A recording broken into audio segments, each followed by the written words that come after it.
ये भी रवायतें बिल्कुल जाली हैं जी। वो 3 झंडे थे, एक मशरक में, मगरिब में खाना काबा की छत पे, और एक आता है जी वो मशरक से मगरिब तक था झंडा, दूसरा काबे की छत पे था, तीसरा नबी इस्लाम के घर की छत के ऊपर। किसी दुनिया की हदीस की किताब में और दुनिया की सीरत और नबी की किताब, आप सीरत इब्ने इसहाक उठा लें, इब्ने शाम उठा लें, कहीं पे मौजूद नहीं है। ये पता नहीं कहाँ बैठ के बनाते रहे अपने यानी झंडे बनाने के लिए। नबी पाक सल्लल्लाहु अलैहि वसल्लम की विलादत बासादत के मौका पर मशरक में, मगरब में और खाना काबा की छत के ऊपर झंडा लगाने वाली रिवायत के ऊपर मिर्ज़ा ने यह कहा है कि ये रिवायत सीरत की किसी किताब में मौजूद नहीं है, किसी सीरत की किताब में और हदीस की किताब में ये रिवायत मौजूद नहीं है। जबकि इस रिवायत को बड़े बड़े जो मुहद्दिसीन और अहले सीयर हैं उन्होंने इसको सीरत की किताबों में जिक्र किया है। सर 10 उनमें से एक हवाला ये इमाम अबू नुआइम अल अस्फहानी की किताब है दलाइलुन नबुव्वा। एक ये इमाम अबू नुआइम अल अस्फहानी की किताब है और ये दूसरी किताब है दलाइलुन नबुव्वा व मारिफत व हवाले साहिब शरिया। ये नहीं, ये दलाइलुन नबुव्वा, ये दलाइलुन नबुव्वा इमाम बैकी की है जो कि 458 हिजरी में फौत हुए। और इनसे पहले ये किताब दलाइलुन नबुव्वा सीरत के ऊपर किताब लिखी है इमाम मुहद्दिस अबू नुआइम अल अस्फहानी ने अल मुतफ़ा 430 हिजरी। इन्होंने अपनी किताब दलाइलुन नबुव्वा की जिल्द नंबर 2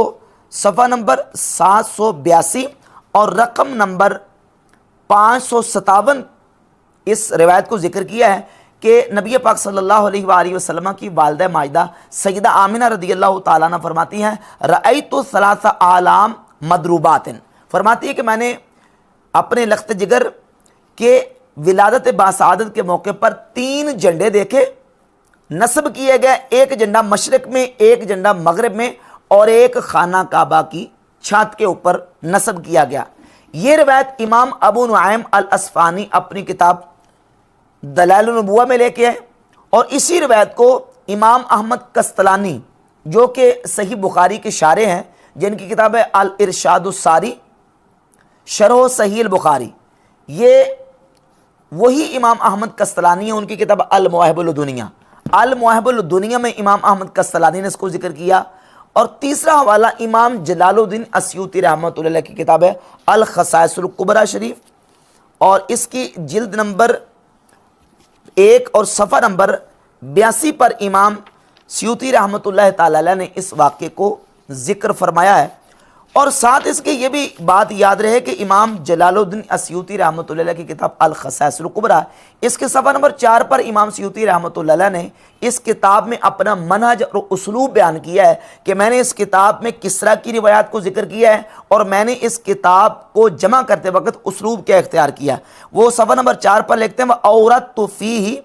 कुल्लमा वारदा व नज़्ज़हतुहु अनिल अखबारिल मौदूआ, कहते हैं कि मेरे मौजू से मुतल्लिक़ जितनी रिवायत वारिद हुई हैं उन रिवायात को मैंने अपनी इस किताब में जिक्र किया है। व नज़्ज़हतुहु अनिल अखबारिल मौदूआ, और मैंने जाली और मनगढ़ंत अहादीस से और रिवायात से अपनी किताब को पाक रखा है। और वही इमाम स्यूती रहमतुल्लाह अलैह इस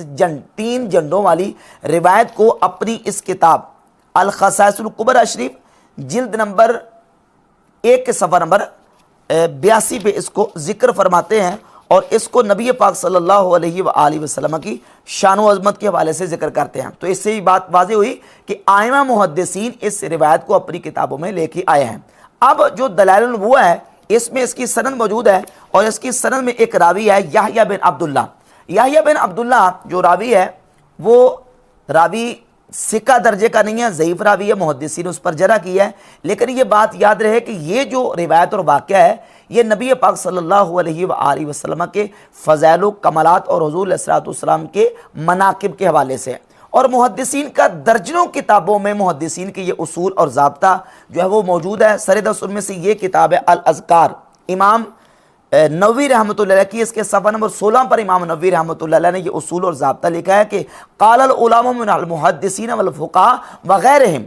मुहद्दिसीन फ़ुक़हा और दीगर उलमा ये कहते हैं यजूज़ु व युस्तहब्बुल अमलु फ़िल फ़दाइल व तरग़ीब बिल हदीस दईफ़, कि अगर हदीस जो है वो ज़ईफ़ भी फ़दाइल अमाल में, फ़ज़ाइल में, तरग़ीब व तरहीब में आ जाती है तो उस पर अमल करना जायज़ और मुस्तहब है। व अम्मल अहकामु कल हलाल वल हराम वल बै व निकाह व तलाक़ फ़ला युअमलु इल्ला बिल हदीस सहीह बिल हसन,